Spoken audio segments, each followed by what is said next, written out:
this project, you'll need some mini hands. You can get this at the dollar store. You also need some alligator hair clips and some crazy glue.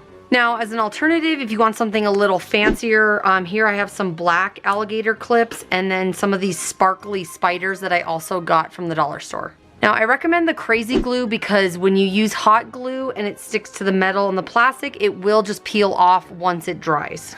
So you do want to make sure that you get alligator clips because it's important of how they open. One side is flat, which we're going to glue. The other side is not. So it does kind of stay stationary once it's glued, where some of the other hair clips will not. So I'm going to go ahead and glue the hand, and then we're going to place the back of the alligator clip on top.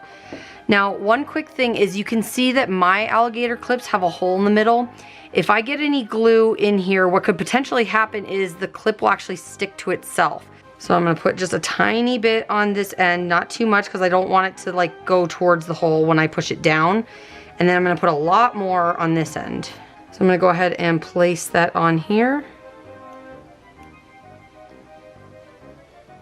And I am going to try to angle this towards the finger, the end of the finger, so that way it blends in and you won't see it from the other side. Now I'm going to just let it dry. Do not mess with this. Give it plenty of time, because if you do, pinch this to see if it's dry and it's not, it's going to just rip right off. So make sure you give this enough time to dry. So we're just going to do the exact same thing. So I'm going to put a little bit on the spots that do have a surface that will stick.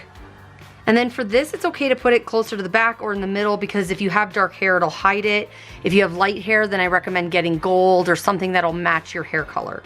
So I'm just gonna place that right in the middle. So we're gonna let those dry and we'll come back to them shortly. The hair clips are all dry now, so I had both of my daughters try them on, since one is blonde and one is brunette, and that way you can see the difference between the two different hair colors.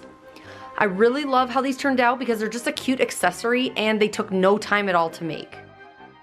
If you guys are new to my channel, don't forget to subscribe and then hit this bell so you're alerted when I upload a new video.